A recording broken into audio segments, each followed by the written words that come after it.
제가 지도를 자주 그립니다. 이스라엘 땅이 이렇게 생겼으면 바단 아람이라는 곳은 여기 북쪽에 있어요. 북쪽에서 지금 야곱이 점점 자기의 고향이 있는 남쪽으로 내려가고 있는 그런 상황 속에서 세겜에 머물렀어요. 세겜에 얼마 동안 머물렀는지 성경은 정확하게 말하고 있지 않지만 꽤 오랫동안 머물렀던 거예요. 세겜에 머무른 그 시간들은 야곱에게 끔찍한 나이트메어 같은 그런 시간들이 있었어요. 사실은 세겜에서 조금만 더 내려가면 이제 아버지 집으로 들어가거든요. 그러면 야곱의 기본적인 그런 라이프는 이제 어느 정도 끝나는 상황이에요. 근데 죽는다는 말이 아니고 라이프로서 믿음의 3세대로서 해야 되는 그런 정도의 훈련이나 이런 모든 것들이 맞춰지는 시간이 바로 눈앞에 있어요. 그런데 그 눈앞의 시간에 세겜에서 엄청난 일들이 일어났어요. 어떤 학자가 말한 대로 성경에서 가장 지저분하다고 말할 수 있는 그러한 일들이 그 짧은 시간 안에 또 일어나고 또 일어나고 또 일어나고 또 일어나고 하나 정도 일어나면 막을 수 있죠. 또 그 다음도 막을 수 있는데 이 타이밍이 하나 막았더니 또 오고 또 오고 또 오고 했더니 이제는 컨트롤을 할 수 없는 그런 헬플레스한 그런 상황 속에 들어가 있었어요. 제일 우리가 그 상황을 아주 쇼킹하게 받아들여야 될 것이 뭐냐면 다이나가 레이프 당했단 말이에요. 그럼 다이나를 가장 불쌍한 사람이 되어버려요. 다이나를 이렇게 위로해줘야 되고 이럴 시간이 없었는 거예요. 왜냐하면 뚜껑이 열린 시므온과 레위가 밖에 나가서 거짓말을 통해서 세겜 사람들을 다 죽여버렸기 때문에 죽였는 것만 아니라 다른 여러 아들들이 가서 뺏어왔는 것까지 있어서 이전에는 빅팀이었어요. 100% 빅팀이었어요. 그런데 이 시몬과 레위가 밖에 나가서 사람을 죽이고 거기에 있는 모든 여자와 아이와 모든 재산을 다 가져와 버리니까 이제는 어떤 사람이 되었냐면 오히려 훔치는 사람이 되었고 피해 보복을 하는 eye for eye에 대한 보복을 하는 사람으로 그 지역에 있는 사람들한테 알려져 버렸어요.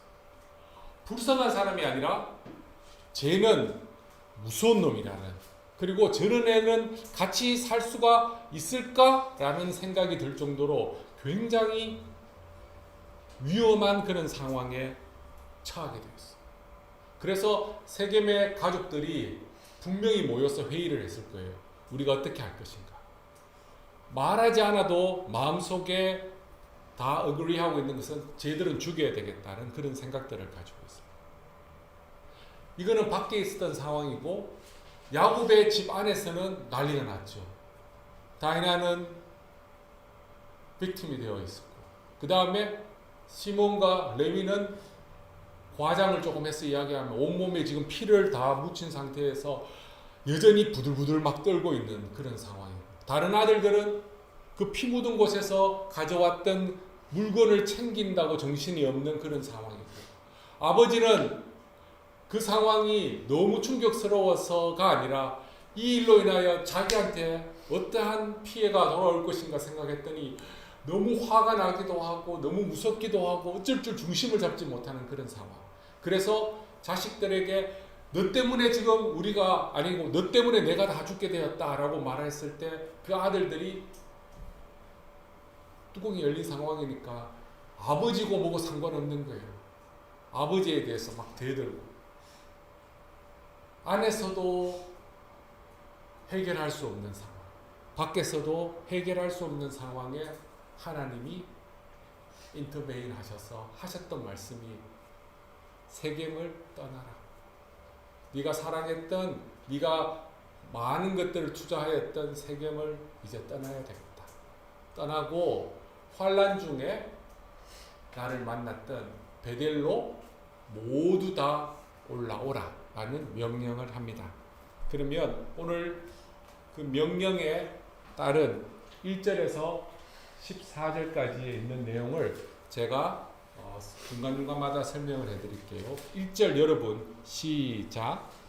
하나님이 야곱에게 이르시되 일어나 베델로 올라가서 거기 거주하며 내가 내 형의 이스라엘에 다스리는 자여 동행하던 때에 내게 나타났던 하나님께 거기서 제단을 쌓으라 하신지라. 그렇죠. 이 상황이 딱 됐을 때 베델로 올라가라 라고 딱 이야기했을 때 야곱은 알아요.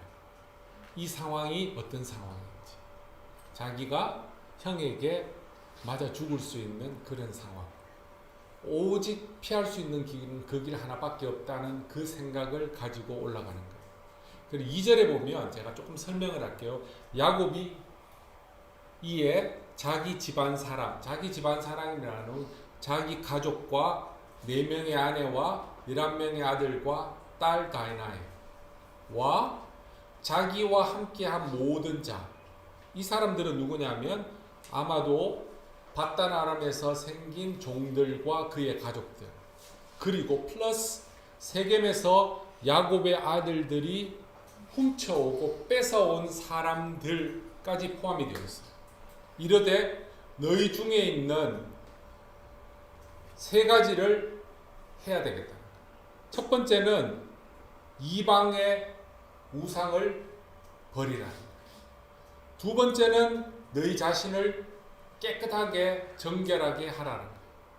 세 번째는 너희가 입고 있는 옷을 바꾸라는 거예요. 이 의미는 나중에 조금 더 자세하게 나눠볼게요. 그리고 나서 3절의 설명이 조금 필요해요. 우리가 나 혼자만 일어나는 것이 아니라 사고 쳤던 시므온과 레위만 아니라 그리고 빅팀이 되어 있던 다이나만 아니라 모두가 함께 일어나서 베델로 올라가자. 그 베델은 내가 지금과 같은 이런 어려운 환난 날에 내게 응답하시고 내가 바단 아람으로 가는 길에 또 돌아오는 길에 나와 함께 하신 하나님께 특별한 메모러블한 플레이스죠. 그곳에 내가 가서 하나님께 예배를 드리려고 한다. 그러면 이러한 명령이 주어졌어요.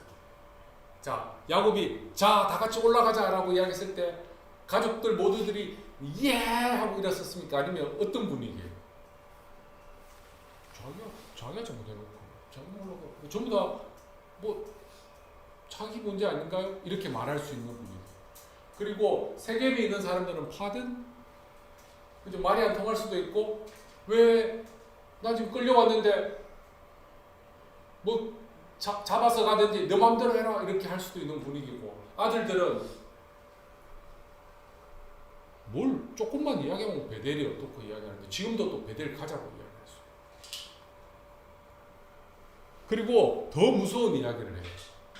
올라가기 전에 3가지를 하라고 하는데 그 중에 제일 무서운 게 뭐냐면 네가 가지고 있는 너 퍼스널한 God 이미지를 버리고 가라.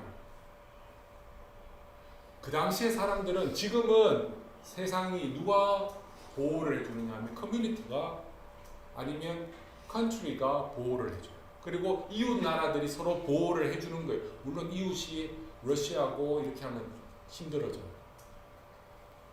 서로가 서로를 보호해주는 그런 시스템 속에서 살아가는데 이 당시에는 그런 시스템이 굉장히 약했어요.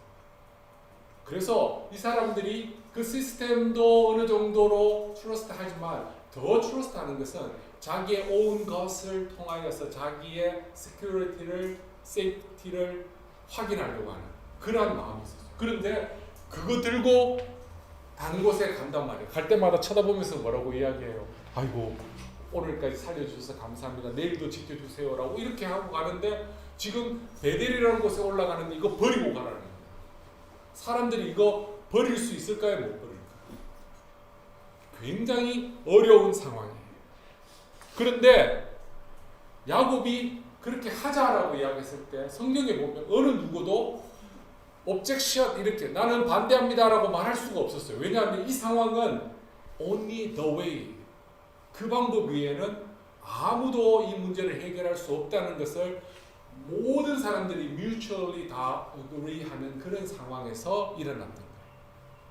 그리고 4절에 보면 여러분들이 한번 읽어보십시오. 시작. 그들이 자기 손에 있는 모든 이방 신상들과 자기 귀에 있는 귀고리들을 야곱에게 주는지라.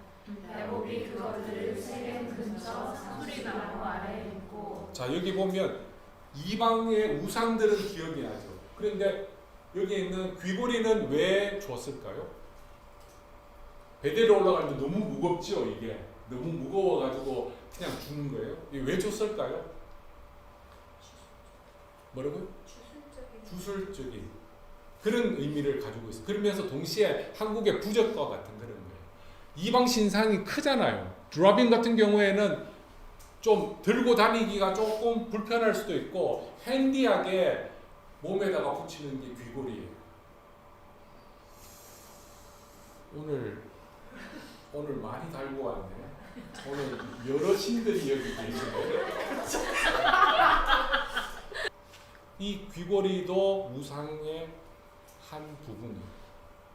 이것을 지금 줬는데 어디다가 묻었어요? 세겜 땅에 상수리 나무라는 곳이 어떤 곳이냐면 그 지역에서 제일 큰 나무예요. 사람들이 살고 있는 동네에서 제일 큰 나무예요.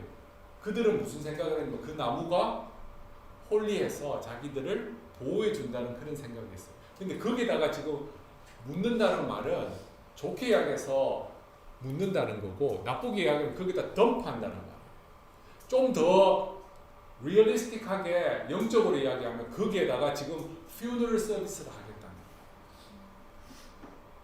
거기에서 모든 것들을 이제 더 이상 내가 끌고 가지 않고 내가 사랑하고 내가 기대하고 했던 모든 우상을 갖다가 그 나무 안에 지금 burial 하겠다.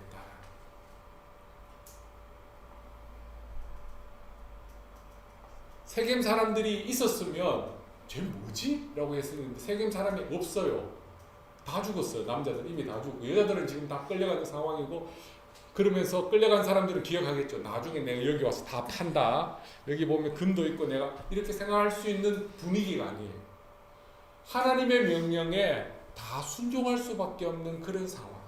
그리고 그 방법 외에는 다른 방법이 없다고 다 믿는 상황.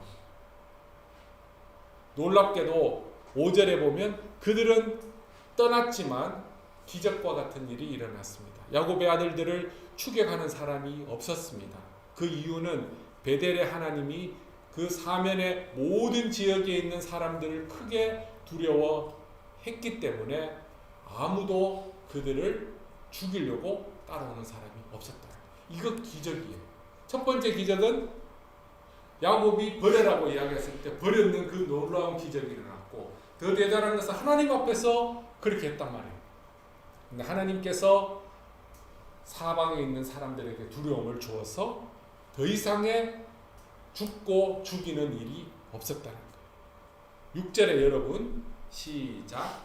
야곱과 그와 함께한 모든 사람이 가나안 땅 우스 곧 베델에 이르고 그래서 그곳에서 제단을 쌓고 그곳의 이름을 엘 베델이라고 불렀어요. 엘은 뭐예요? 하나님이죠. 벳엘은 뭐예요? 하나님의 집. 하나님, 여기는 하나님의 집입니다. 이 말이에요.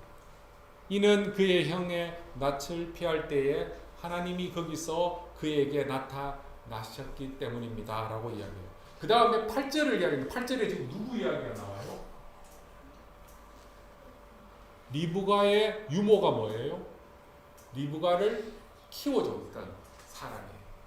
이 사람이 죽었던 이야기가 나와요. 이상하죠? 갑자기 막 그죠? 갑자기 죽는 이야기가 이게 툭 튀어나와요. 이 이야기는 오늘 이야기하지 않을 거예요. 다음 주. 오늘 이야기하는 것보다는 다음 주 이야기하는 것이 조금 더 어울리기 때문에 스킵할게요. 자, 그러면 9절에 야곱이 밧단 아람에서 베델로 돌아오매 하나님이 다시 야곱에게 나타나사 그에게 복을 줬어요. 이것도 굉장한 은혜예요. 이렇게 생각할 수 있어요. 야, 너 떠날 때 분명히 이야기했지. 다 살려주고 하면 제일 먼저 여기 와가지고 그죠? 하나님이 전을 짓고 막 이렇게 한다고 했는데 너 그동안 어디 갔어? 그러니까 중간에 막 그런 이렇게 말할 수 있는데 하나님은 그런 분이 아니에요. 하나님은 약속의 장소로 돌아오기만 해도 기억만 하고 순종만 해도 하나님께서 복을 주셔요. 우리는 성경을 볼 때 하나님에 대한 이해가 이런 쪽으로 열려야 돼요. 왜 하나님은 그때 세겜에서 왜 안 구해줬어요? 다이나가 거기에 갔을 때 야! 아니면 그 두려움을 그때 줬으면 사람들이 그렇게 하지 못 이렇게 이야기하는 것은 성경의 하나님을 제대로 보려고 하는 눈이 아닌 거예요. 의도도 아닌 거예요. 하나님이 야곱에게 이렇게 말씀하셨습니다. 제가 또 중간 제가 여기 보면 새카맣게 막 적어놓은 거 있죠. 이거는 제가 중간에 말을 넣은 거예요. 오늘 본문의 내용을 더 잘 이해하기 위해서.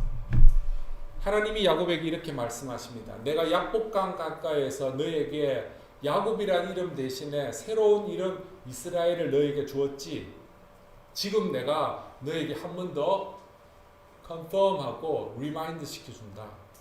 내 이름이 야곱이지만 내 이름을 다시는 야곱이라고 부르지 않겠다. 이스라엘이 너의 새로운 이름이 되리라 하시고 그가 야곱의 이름을 이스라엘이라 부르시고 지금 말씀하실 때 그 순간에 하나님께서 야곱에게는 이스라엘아라고 그렇게 말하기 시작하셨어요. 11절에 보면 하나님이 야곱에게 이르시되 나는 전능한 오늘 이 본문이 되게 중요한 부분. 하나님이 야곱에게 이르시되 나는 전능한 천지를 창조한 엘로힘 하나님이라. 내가 천지를 창조한 후에 첫 번째 사람인 아담에게 명령했듯이 또한 홍수로 세상을 심판하고 노아에게 명령했듯이 또 내 명령대로 세겜을 떠나서 베델로 올라온 야곱이 아닌 너 이스라엘에게 내가 말한다. 생육하고 번성하라.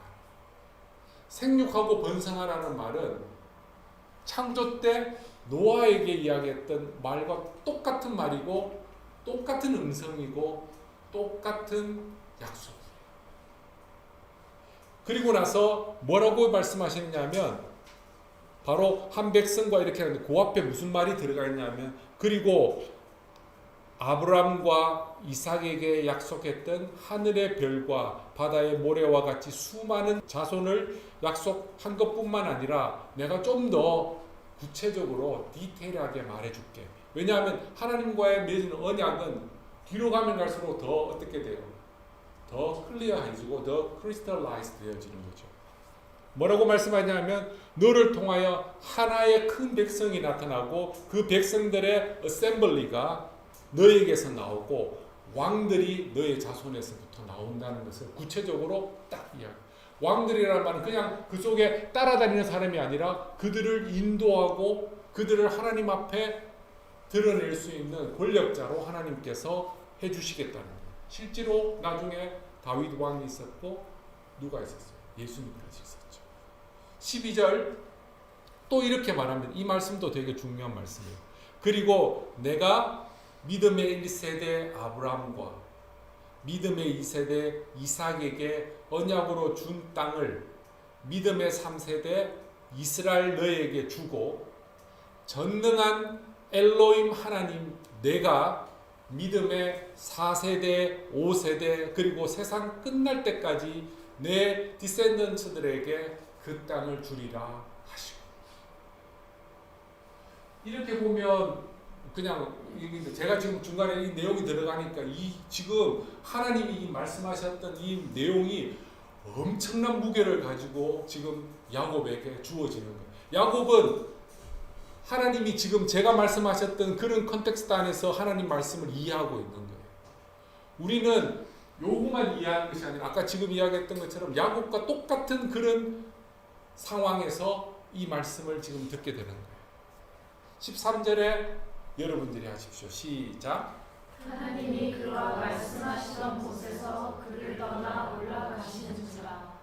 14절에 야곱이 하나님이 자기와 말씀하시던 곳에 큰 돌기둥을 세우고 돌기둥을 세운다는 말은 모뉴먼트를 세운다는 거죠. 기억하기 위해서. 그 위에 전재물을 붓고, 전재물이 뭐예요? 어떤 사람은 전재물이에요. 모든 재물을 때려 붓는다고 해요. 그러면 뭐 돌무덤처럼 이렇게 들 수 있는데, 전재물이란 말이 뭐냐면 영어로는 NIV에서는 a drinking offering이라고 나와요. 그리고 NASB 원어에 가장 가까운 말은 a libation이에요. libation이 뭐냐면 신에게 오퍼링 하기 위해서 만든 술. 그 술을 거기에다가 붓는다는 거예요. 이거는 하나님 이제 술 먹고 취하라 이래가지고 한 것이 아니라 그 하나님 그 섬기는 그 나름대로 룰이 있어요. 이런 표현들이 어디에 나오느냐면 나중에 전제로라는 말을 사도 바울이 2번을 사용해요. 자기가 하나님 앞에 가기 전에 부르심이 이제 얼마 안 남았으니까 나의 모든 이 전제를 부어버리고 하는 이런 표현들이 나와요. 그 위에다가 기름까지 부었어. 개판이겠죠. 포도주 들어가고 기름 들어가고 이게 아니라 지금 야곱이 하나님 앞에 오퍼링 할 수 있는 가장 베스트를 지금 하나님 앞에 하고 있는 거예요. 그리고 나서 15절 여러분 시작. 하나님이 자기와 말씀하시던 곳의 이름을 베델이라 불렀다. 다 같이 하라고 했더니 15절에 보면 하나님이 자기와 말씀하시던 곳의 이름을 베델이라고 불렀어요. 이 베델이라는 말을 처음에 누가 불렀어요? 야곱이 했어요. 근데 야곱이 원래 베델에 가서 베델이라고 불렀어요? 아니면 다른 동네인데 가서 베델이라고 이름 불렀어요? 다른 동네 루스라는 동네인데 러스라는 곳에 가서 자기가 베델이라고 붙였어요. 그런데 그것을 누가 지금 불러주는 거예요? 하나님이 불러주는 거예요. 이 말은 야곱과 하나님이 지금 거의 하나로 간다는 거예요. 성령에 충만하면요, 이거 굉장한, 제가 이 말을 하려고 지금 이 말을 지금 연결시키는 건데, 우리가 성령에 충만하면요, 내가 그냥 툭툭 내뱉는 말이 이게 하나님 말이 될 수도 있어요. 조심스럽죠. 이게 성령에 충만할 때 하는 말이에요. 내가 막 그냥 내가 하는 행동들이 그냥 하나님의 뜻에 맞게끔 움직일 수가 있어요. 그 정도로 하나님과 가까워지면 내가 그런 통로가 될 수가 있어요. 여기 지금 하나님께서 이 모든 문제에 대해서 다 정리하시고 받아주셨다라는 내용이 하나님이 베델이라고 불러주십니다. 그러면 오늘 본문에 대한 모든 설명은 다 끝났어요. 여러분들이 다시 집에 가서 이 본문을 보면 빈틈없이 이 굉장한 내용들이 베델에서 일어났구나라는 것을 여러분들이 알 수가 있죠. 그러면 우리가 생각을 조금 하면서 보면 이 본문이 조금 더 풍성하게 될 수가 있어요. 여러 가지 포인트를 잡을 수 있는데 이렇게 생각할 수 있어요. 첫 번째 질문이 뭐냐면 세겜 땅에서 지금 세상에서 일어나는 피지컬한 그런 일들을 지금 겪었어요. 그러면 하나님이 뭐라고 해요? 그래 다이나 넌 지금 어떻게 몸이 괜찮아? 그리고 야 시모 너 사람 죽이면서 팔목 안 꺾어져서 피는 어때? 뭐 이렇게 막 피지컬한 레벨에서 이야기해줘야 되는데 영적인 이야기를 하고 있어요. 베델로 올라가는 말은 피지컬하게 올라가라는 소리가 아니고 영적으로 하나님께서 이 문제를 보고 계신다는 거예요.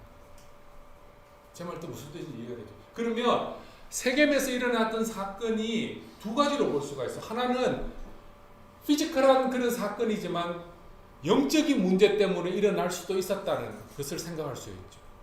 아니면 그냥 피지컬한 모든 일들은 영적인 거하고 연결이 되어 있다라고도 생각할 수가 있어요. 이렇게 하나 저렇게 하나 분명한 것은 이 부분에 대해서 하나님께서 영적인 부분이 필요하다는 것을 하나님의 결론이었어요. 그리고 하나님께서 더 요구하시는 것들은 하나님은 믿음의 1세대, 믿음의 2세대의 레벨은 주로 대표자하고 이야기하세요. 아브라함하고 이야기하고 이삭하고 이렇게 해요. 조금 더 가면 아브라함의 아내 사라하고 그리고 리브가 정도로 가고 이삭에서는 조금 더 가서 누구한테까지 가요? 종들까지 이렇게 되어지는데 지금 야곱은 이 스펙트럼이나 이 레인지가 확 넓어지는 거예요. 이제 야곱만 아니라 야곱의 아내라고 해도 4명이 있으니까 그것만 해도 숫자가 많고 아들만 해도 하나 둘이 아니고 이제 12명, 11명이 되니까 그것만 해도 굉장히 넓어지는데 이제 함께한 모든 하우스홀드에 속해 있는 사람들과 심지어 세겜에서 잡혀왔는 사람들조차도 하나님께서 한 큰 덩어리로 그룹으로 하나님께서 대해주신다.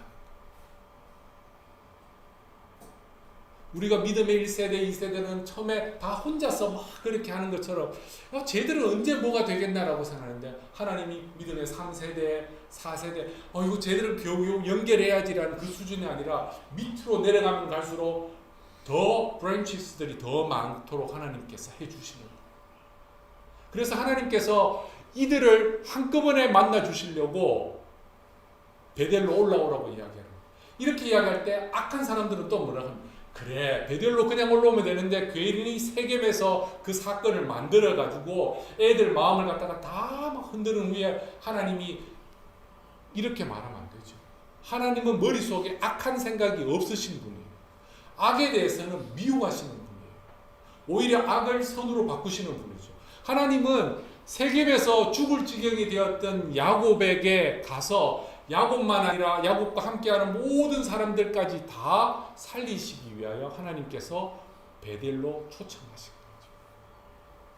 야곱이 경험했던 그 놀라운 베델의 하나님을 야곱의 아내들이 경험할 수 있게 하고 야곱의 아들들이 경험하게 하고 야곱의 종들이 경험하게 하고 심지어 야곱의 자녀들에 의해서 끌려온 모든 사람들까지도 하나님을 인터머시하게 퍼스널하게 만날 수 있도록 퍼스널하게 혼자만 만나는 것이 아니라 전체 그룹으로 만날 수 있는 그 일을 하나님께서 오늘 본문에서 하셨다.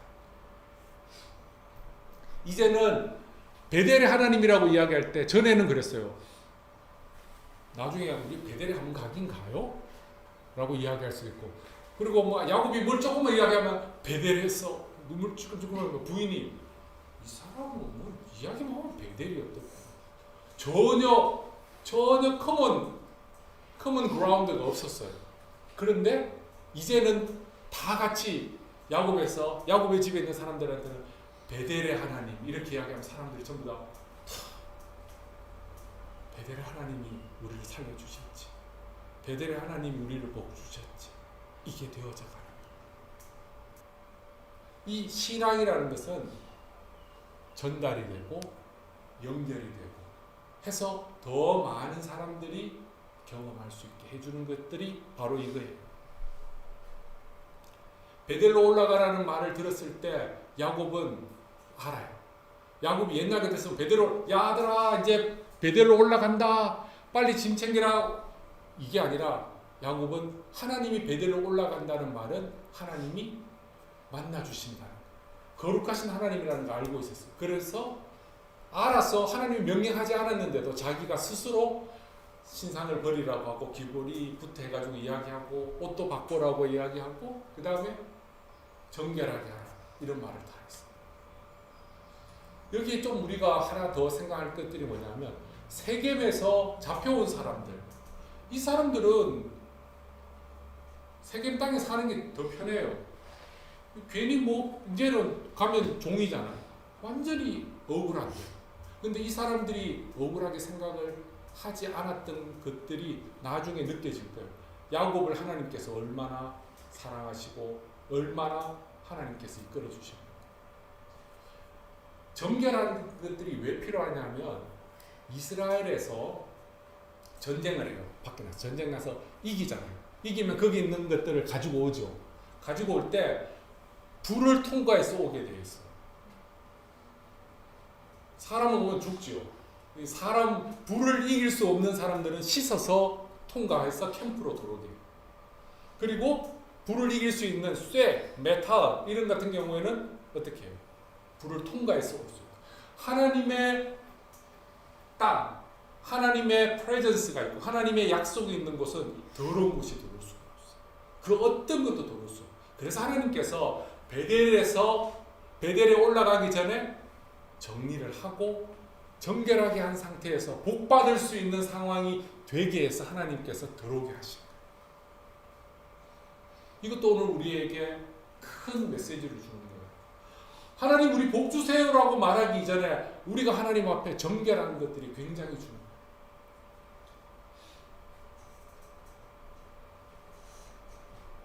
출애굽기에 보면 성소를 홀리 텐트를 짓잖아요. 거기에 홀리한 프리스트들을 두었다. 그들에게 하나님 요구했던 건 딱 하나였어요. Holy to the Lord. 거룩이, 정결. 하나님을 만나기 전에 하나님 앞에서 살아갈 때 필요한 것은 정결이고 거룩이다. 하나만 더 하고 마칠게요. 하나님이 야곱의 가정에 있는 사람들이 우상을 가지고 있는 거 몰랐을까요? 알았을까요? 알고 있었죠. 처음부터 알고 있었죠. 그리고 걔들이 들고 올 것 생각조차도 하나님 알고 있었어요. 그러면 그때 때리잖아요. 그죠? 그때 뭐 딱 들고 가면 안 돼! 들고 오지 마! 안 돼! 야, 너도 아니고 너도 귀 꼭 바로 이야기할 수 있는데 하나님 그때 가만히 계셨어. 심지어 드라빔을 훔쳐왔을 때 앉아있을 때 그죠? 그렇게 자기 나름대로 이렇게 예쁘게 타 앉아있으면 하나님이 머리 탁 밀면 팅 넘어지래. 아빠가 이거 뭐야? 그러면 그게 왜 내 엉덩이 밑에 있지? 민망하게 만들어서 죽일 수도 있는데 하나님 그때는 덮어줬어요. 하나님이 그냥 덮어줬어요. 덮어줬다고 라헬하고 다른 사람들은 무슨 생각했냐면 이거 가져도 되니? 라고 생각했는 거예요. 그거 하나님 뜻이 아니에요. 하나님이 그때 안 물으셨을 뿐이에요. 다른 말로 이야기하면 하나님이 다루실 때가 있다. 하나님이 다루실 때가 있다면 그때 우리는 하나님 앞에 제대로 깨끗하게 되어져요. 그때는 내 욕심도 있고 그 다음에 내가 정신이 없어가지고 들고 왔을 수도 있어요. 그렇지만 그게 맞다고 생각하면 안 돼요. 자기가 기억나고 생각나는 한도에서 정리를 해야 되지만 자기가 모르고 지나갈 수도 있죠. 왜냐하면 태어날 때부터 가지고 있었으면 이게 이방 신상인지 뭔지 모를 수도 있어요. 이거 엄마가 내한테 줬는 거라고 생각해서 엄마가 준 거라고 생각했는데 엄마는 그 위에 사람한테 받았던 거고 이거 할머니한테 받은 거고 이렇게 생각할 수 있는 이게 우상이라는 걸 몰랐죠. 하나님이 다루실 때에 제대로 해요. 그래서 구약에도 그런 내용이 있죠. 죄가 생각나고 그리고 산상수훈에도 나와요. 죄가 생각나고 생각이 나면 그때가 하나님이 다루시는 거예요. 하나님 내가 한 3년 버텼거든요. 왜 갑자기 오늘 생각나게 해서 이게 아니라 하나님 감사합니다. 오늘이 이 문제를 해결하라는 그 하나님의 은혜의 때군요. 예, 하나님 나에게 복 주시려고 하는데 내가 이것 때문에 그 복을 누리지 못하고 내가 하나님의 그 임재 앞으로 약속 앞에 내가 나갈 수 없군요. 내려놓습니다. 드러냅니다. 오늘 본문의 이 명들. 그런데 기억하십시오. 하나님이 야곱과 야곱의 가족들과 함께한 모든 하우스홀드에 있는 사람들을 부르셨던 것처럼 오늘도 동일하게 하나님이 우리를 부르십니다. 살면서 이와 같은 일은 아니지만 이와 같은 상황에 처하게 되면 베델로 올라와 환난 날에 너를 만나 주셨다. 그 베델로 올라가서 거기에서 다시 시작해요. 너 혼자만 아니라 이제 누구? 너와 함께한 모든 사람들까지도 같이 올라와서 거기에서